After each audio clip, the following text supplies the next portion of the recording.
Okay, hello. Let's make an introduction with our guest today.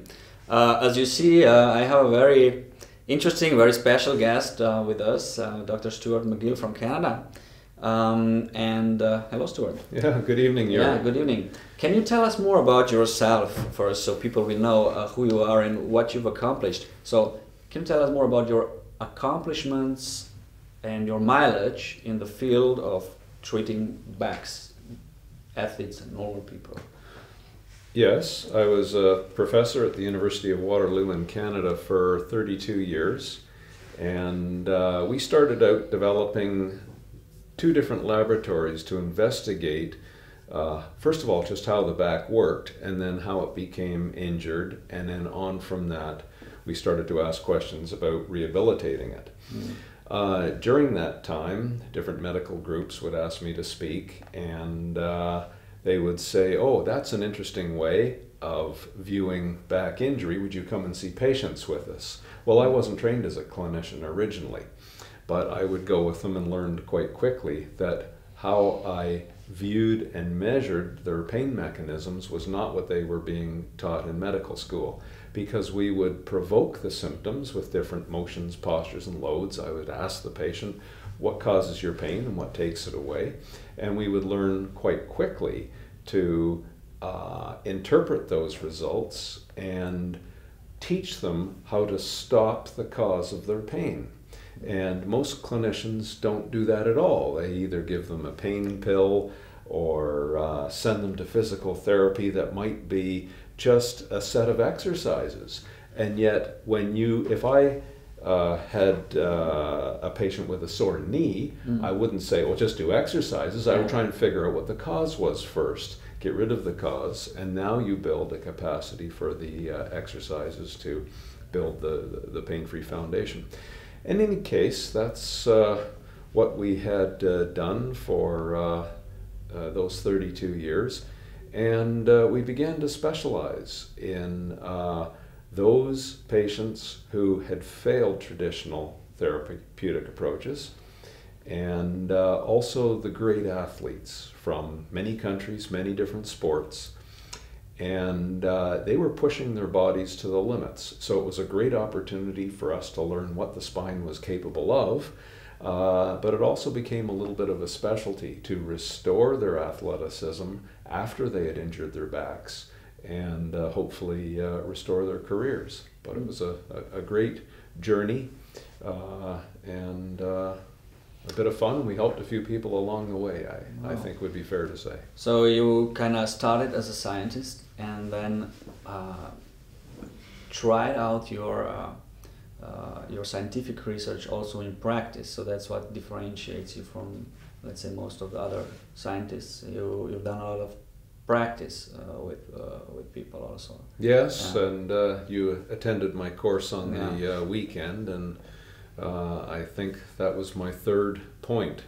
Good science needs a clinical perspective, and to be a good clinician, you also need good science. So the two cannot be separated. For great results, you need competency in both. So, as a scientist and a practitioner, you were basically studying the mechanisms that really cause you were questioning yourself, what is causing the back pain, and so you found some pretty revealing, pretty interesting causes, the mechanisms behind the back pain. And can you tell us more about the reasons? So the causes. What are the most common reasons and causes for back pain that people have? Well, there are several ways I can answer that, but I'll start it this way. All back pain has a cause, and it's very disheartening when I listen to patients and they say, well, the doctor told me it was in my head, or it's stress in my body that's coming out through my back. And never in the process were they properly assessed to really determine the true cause of their pain. And when we measure those true causes of pain, we find that those doctors were beyond their expertise. They didn't have enough skill to create a precise diagnosis, so they ended up blaming the patient and dismissing them, belittling their pain. So that's the first way to answer that. But pain, if you said to me, or asked me the same question, but didn't say back pain, if you said leg pain, you know, the doc would have to figure out, well, is it torn ligaments in your knee? Have you broken a bone? Is it a vascular problem? Do you have cancer in your knee? And yet we talk about back pain. Well, back pain forms clusters and patterns. So let's take a common pattern of people your age, for example. And the common pattern would be very common to have pain coming from the disc. The character of that is sitting at the computer for an hour creates back pain, and yet going for a walk was therapeutic. It took the pain away. So generally, that's a sign of the disc being bent back and forth too many times under load.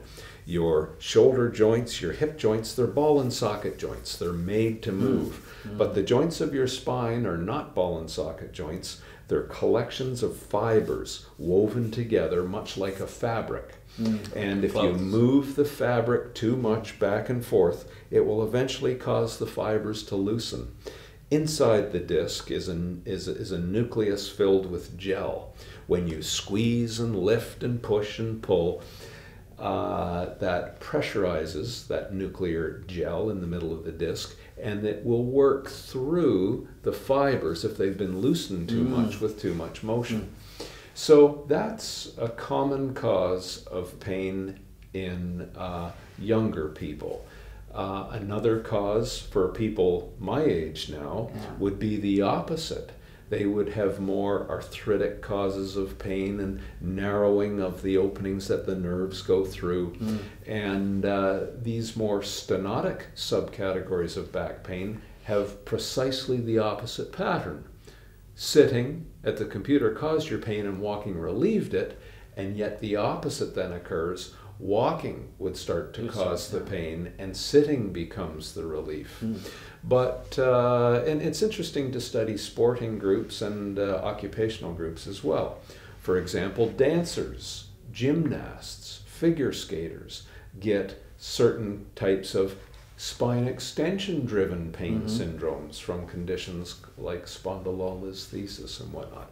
But all of these that I've mentioned have a mechanical cause. They all have a mechanical approach to wind down the pain sensitivity, then choosing appropriate and strategic movement patterns, the science of kinesiology, can then build the foundation for that person to have pain-free movement and activity. And I think we've proven this enough times with our working with athletes from virtually every professional sport and nearly every Olympic sport, and all sorts of activities where we've restored the careers of people, understanding what was deficit in their body and why their movement habits and rituals throughout the day were actually sensitizing their back tissues to pain and in some cases tissue damage.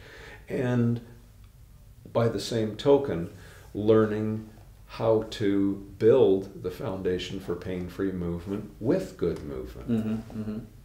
So when they say you have a non-specific back pain, this is just a negligence or a lack of knowledge? Yes, it's, I hate to say it, but it's usually medical.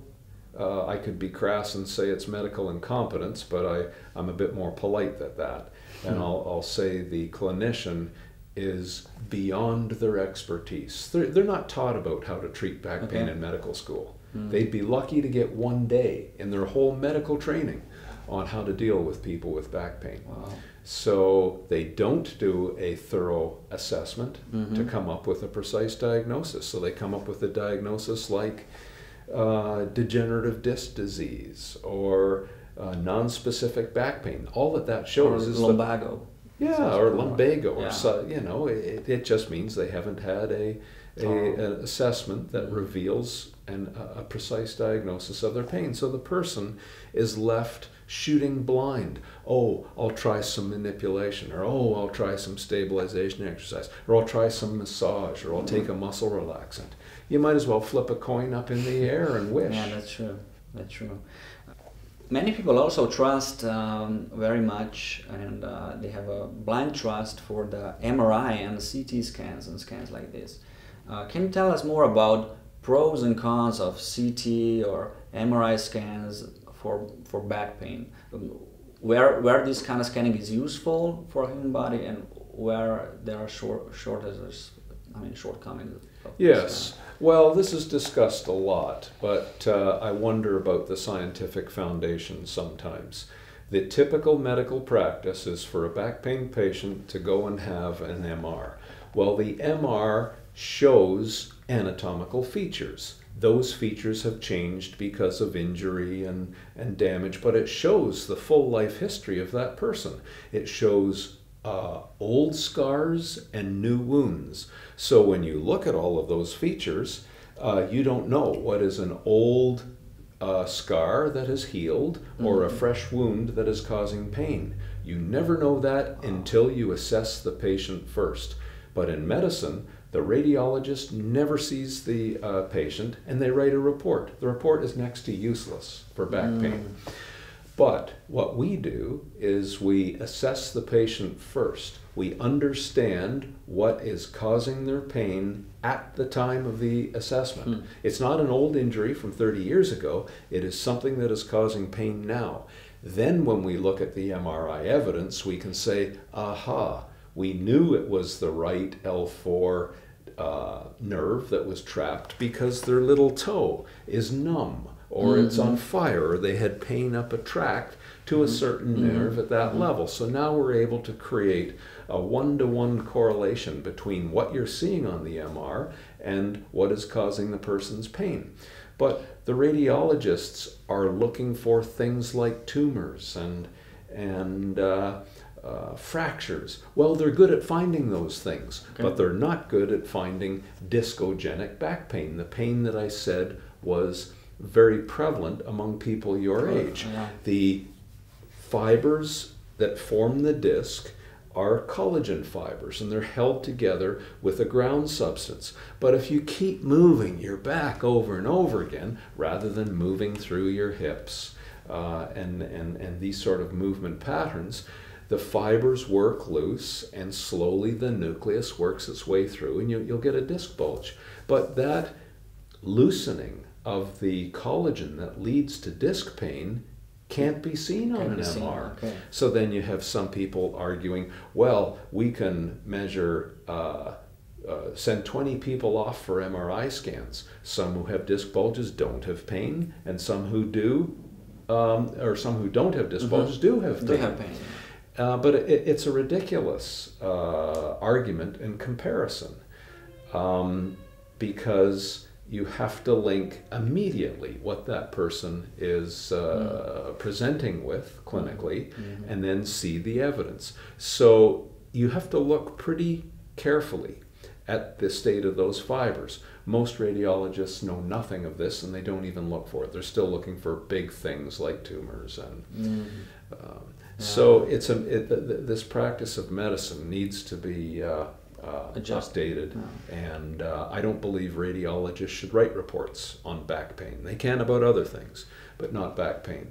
They have to see the patient to give them a context for what they're seeing. Interesting one.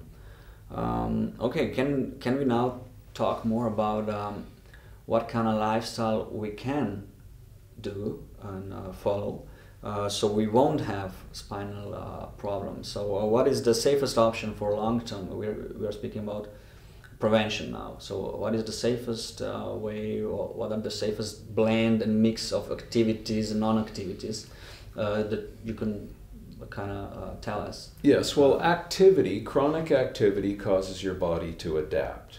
So if you're a runner, you run your body will adapt slowly over time to become more tolerable of running. Say you want to be a dancer and have a very flexible spine. Well, you can stretch and do yoga and create a flexible spine, but now you pay the price. Because if you have a flexible spine, you've loosened all the fibers in the discs to allow the movement. Yeah. Now when you take heavy load, like you pick a child up off the ground or you're doing manual labor, you have a much greater risk of developing a disc bulge. However, if you didn't stretch your back and you didn't do yoga, but you did more strengthening exercises, going to the gym and lifting weights and this kind of thing with good form. Yeah. So you're less bending of your spine, but loading it more to toughen the discs. Now you lose a little bit of mobility, but you gain the ability to bear more load.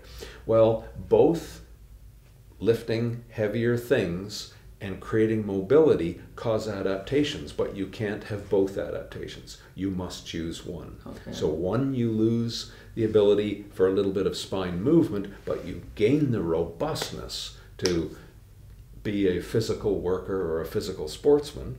Yet, on the other hand, if you want more mobility, you're going to have to pass on going to the gym and doing multiple Olympic lifts and this kind of thing. Your spine can't have it both ways.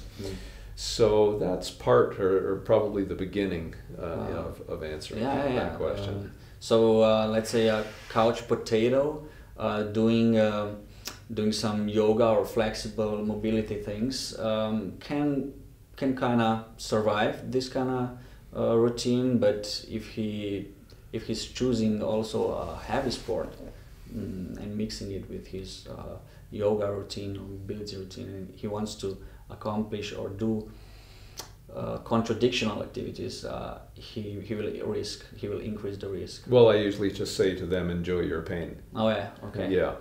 So that's an interesting one, because there are some people who can do both, but we just say they've been touched by the hand of God, and if the average person tries to train that way, they will develop back pain.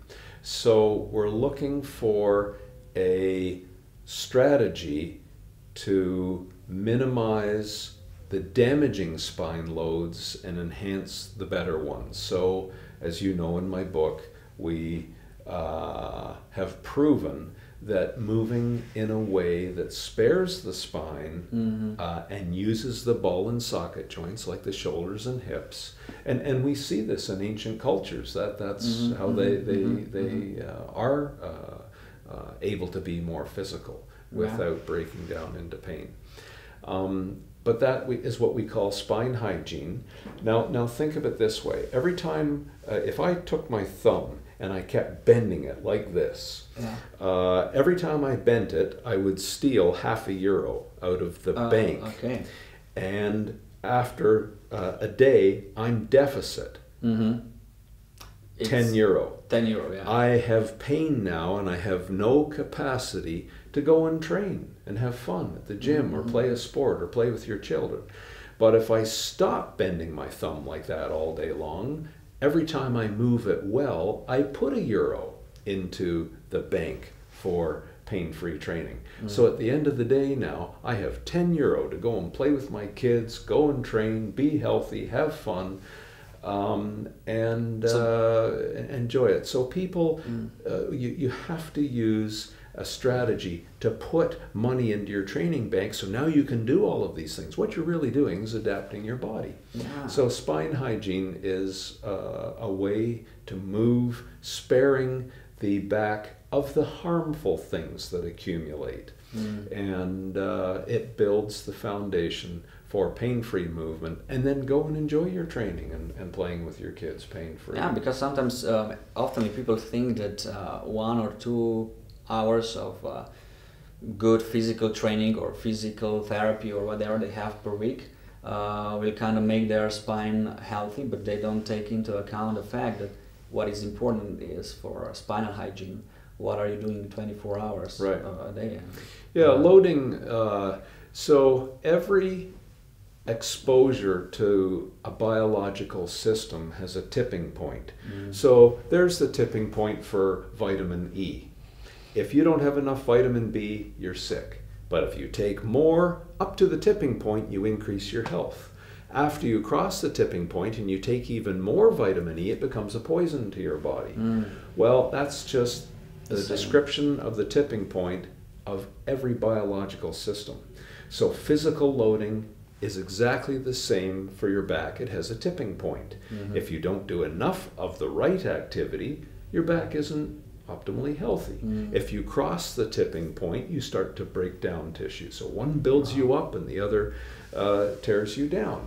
And it's a matter of choosing loading that stimulates the building of your back. Well, if I can just take 1 second to describe load. Load, everyone understands, is load on your body and load on your back in terms of a magnitude of force. But it's also the frequency, the number of times I bend, and it's also the duration. So duration, frequency, and magnitude create a cumulative load. Well, people think sitting at their computer like this is no load on their back, but that is long duration. Then every time they bend sloppily like this, rather than bending at the hips. So now the third component is they go to the gym and they lift heavy weights. So now they've had high frequency, high load, and high magnitude, and all of a sudden they wonder why they have back pain. So what you do is you earn the ability to go and lift heavier weights by backing off on, throughout the day, the duration and the frequency elements by sitting well, using a lumbar support, tying your shoes more mindfully, etc., etc. Now, some people will say, well, I don't have back pain, so this doesn't matter. And usually, for those kinds of people, it's like many healthful things. They'll eat too much sugar and be a couch potato until they get diabetes. Now they're motivated, they better start exercising. Well, that's too bad. It's a bit too late now. It's a bit too late. But it's the same with your health. What kind of activities would you recommend for desk jockeys? This is one of the most prevalent type of job people have today, is sitting at their desk playing with computers. So what should they do? Should they do intensive exercises, yoga, whatever? Well, in what spectrum? No, that's far too random. It has to be much more precise than that. So if the person already has pain, in the book I take each person through a self-assessment of their pain. They perform, 9 tests? You translated the book into Slovenian, so you know the material very well yourself. But we take the person through a self-assessment of their pain, and it will show them what very precisely is causing their pain, whether it's a bend, or it's a nerve tension, or it's compression, or it's shear through their back. And then based on their pain trigger, we then show them how to move in ways that doesn't trigger the pain. Now, back pain is very curious. You don't get used to it. You actually become more sensitized to it the more you trigger the symptoms. So the trick is to avoid the pain trigger, and the pain winds down and desensitizes. So that's what we would do in terms of assessing. But now getting back to the office warrior, or the person who works all day. Say they don't have pain.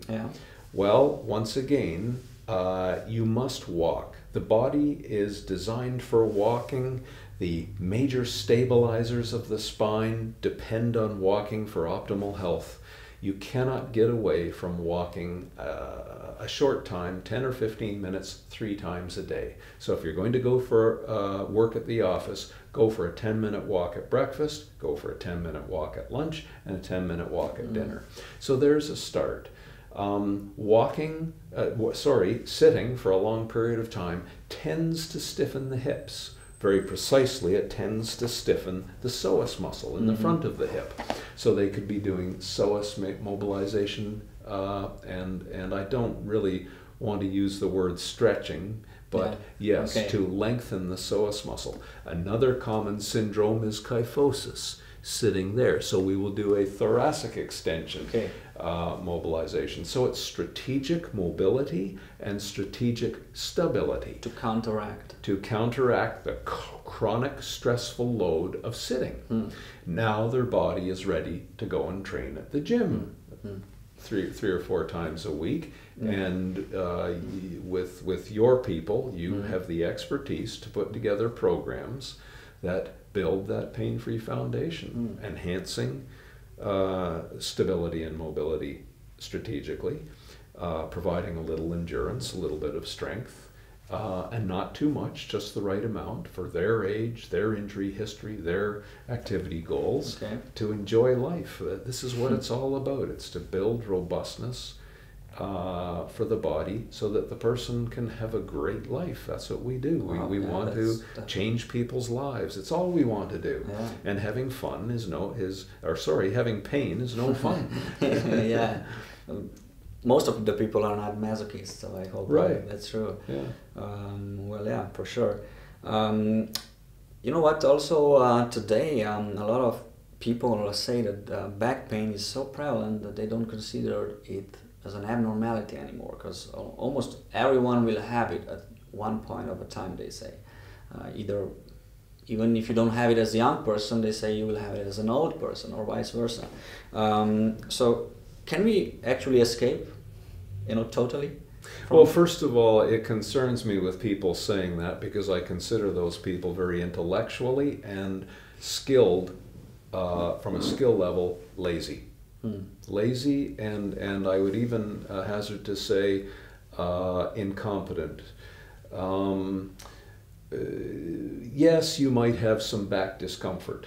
You might even have a back injury. But with the right approach, you can almost always wind down that pain and build robustness to enjoy life once again. And I think we've proven that enough times with the restoration of many high-profile athletic careers, and of people who've been to 12 different clinicians, and they were told, try this pain pill, try massage, try doing yoga, try doing these exercises, or worse yet, nothing is working, the pain must be in your head. It's so disheartening when every one of those people, when they had a thorough assessment of the mechanism of their pain and the mechanism was addressed. Now, it's not the same in everybody, and it's not easy, but it's possible to do that. Then you can target the strategy to wind down their pain, and as I keep repeating myself, build them back up again for whatever it is their goal in life. Now, it may be they can't do everything in life, but none of us really can. So you mentioned stretching before. What I see about stretching is that a lot of people they take stretching as solely a positive term. So they see stretching as something that is always good for you, which has no repercussions for your body. Can you tell us more about the reality of stretching? Is it always good? Is it sometimes bad? Can it harm you actually? Because I see that a lot of people use stretching as a pain relieving method. Well, you've asked several questions in there. I'll start answering it this way. When you measure the great athletes, you'll be surprised that some of them aren't stretched at all. They are strategic springs. They are elastic athletes. So a thrower uses elastics to throw, to kick, to run. The best runners have the stiffest feet and the stiffest ankles and the stiffest tendons, and they're just bunny rabbits bouncing along the ground. The fastest sprinters, stiff feet. The people who strike hard, whether it's a soccer ball and a kick, they have strategic stiffness in their body. And to lift heavy weights, your body would collapse if you didn't have a certain stiffness. So it's a mistake to stretch away that elastic strategy for performance? So that's the first part of the question. Of course, there are other people that are so stiff they hurt their back trying to tie their shoe. Yeah. So that's a time to use certain stretching methods for mobility. But normally we would use stretching more for the tuning of the strategic stability, mobility, and elasticity through the body, because too much motion is just as problematic, if not more, than not having enough. We take some people and actually do the opposite. We stiffen some joints to take away their pain and help this linkage to move a little bit better.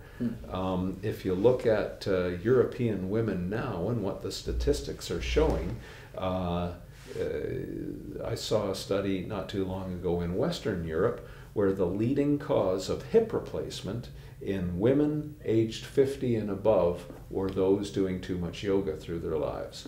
So it's, is it healthful to push a joint to the end range and keep pushing it and pushing it? Yeah. Or will that over time cause joint damage? Well, there's certainly evidence for that now. So, you see, for every one of these questions, we can answer it from the two different perspectives. Sure. And the answer that is the right answer for any one individual is it depends on their circumstances. So some can stretch and we worked on thoracic stretching, for example, to combat the effect of age and slouching over through the upper spine. We did some hip mobility work. But stretching of the spine is something that you might want to be a little careful of. Okay. It's very difficult to stretch away pain, and many people's back pain is from nerve tension. Disc bulges, arthritic bone are dragging on nerve roots, and it's the nerves moving that is actually causing their back pain and radiating sciatica down their legs and that kind of thing. Stop stretching the back and that radiating pain diminishes. But here is the funny thing. When you stretch your back, you fire off a stretch reflex. That stretch reflex gives 20 minutes of analgesia. It makes you feel good for 20 minutes. It's like a painkiller. It's like a painkiller, but it comes at a cost. An hour later, your pain is back. The analgesic effect was only temporary. Now you stretched your back and you caused more sensitization of the original damage. So it's so interesting. People have been told by their physios and their docs, oh, you're stiff-backed in the morning, pull your knees to your chest in the morning and stretch it out. And yes, it makes them feel better for 20 minutes. But guess what happens tomorrow morning? It's exactly the same thing. But when we tell them, resist that urge. It's like a drug then. It is. Yeah. Resist the urge. And after about a week, they'll say, you know what, my back pain through the day is not as much. That's been trialed, by the way, and well shown. We proposed the mechanisms of this 25 years ago, and it was trialed with groups in the Boston area of the U.S. They asked people, be careful in how you're bending your spine early in the morning. And on average, their back pain was reduced. Okay, so maybe a final advice for our viewers would be they should look and listen to their bodies more. If they're mobile by nature, flexible by nature, they should probably not do stretching exercises every day. They should do probably more of stiffening exercises to get stronger their joints. And opposite, people who are stiff at their shoulders and hips by nature, they should maybe follow a bit more of a mobility routine or something like that. I'm not going to agree with that. No. I think people are not good left on their own to figure out what exercise best suits their body. So we both know people who do not have the body type for running, and they keep running and they've got hip pain and knee pain and foot pain and they keep on running. Would you take a St. Bernard dog and train it to run at the Greyhound track and expect an injury-free, successful dog? No. Of course you wouldn't. And when you take heavy-boned people and yeah, they're just passionate about running, well, that passion and following that passion is causing them to stay in pain. So some people aren't good at facing reality and they need a little bit of help. So to find another activity that was better suited for their body type and their injury history and their age will help them to have better health. Me, I used to love to play hockey. My body can't take it anymore. I would play a hockey game and I'd be crippled for 2 or 3 days. And then I'd go and do it at the end of the week. So, you know, it wasn't until I really had to, even someone with my experience, I listened to other people and I realized, you know, I'm not 50 anymore, I'm not 40 anymore. I wish I was 20, but I'm not. So I had to back off that to allow myself to have a pain-free life and do some other things. So sometimes resist the urge, even if you love running or if you love a sport that you're not built for. Maybe it's an obligation for a trainer to tell this person that he or she should take another hobby. That was my recommendation, to get some expertise to design a program. Now, it's very difficult to design an exercise program with the right exercises, in the right dosage, with the right amount of intensity, with the right rest periods to build a pain-free, robust body. So you get someone who's naturally strong versus someone who's naturally endurable. Those are two very different exercise programs. So no, expertise is required on this. Prescribing exercise is just like prescribing a cocktail of drugs for cancer. It requires a certain expertise to get it right so the body really thrives. You get it wrong and you've crossed the tipping point once again. Okay, so thank you, Stuart McGill. Thank you really, really from my heart. That was Jure Gubans from Kinvital, and thank you, Stuart, for coming to our gym, to our venue, to Kinvital in Slovenia, and to teach our delegates about all your expertise and all your stories that you were telling us this weekend. Well, thank you very much. It's been a real pleasure and an honor to meet you and to see all that you do here. You're doing a fabulous job. So thank you very much. Thank you, and thank you also for trusting me to translate your book. It's over here. It was freshly baked this weekend. So we have new copies of your book, and so Slovenian people will understand your work and understand their bodies better. So terrific. Thanks for performing this this great service. Thanks, and thanks to all of the viewers. So see you next time.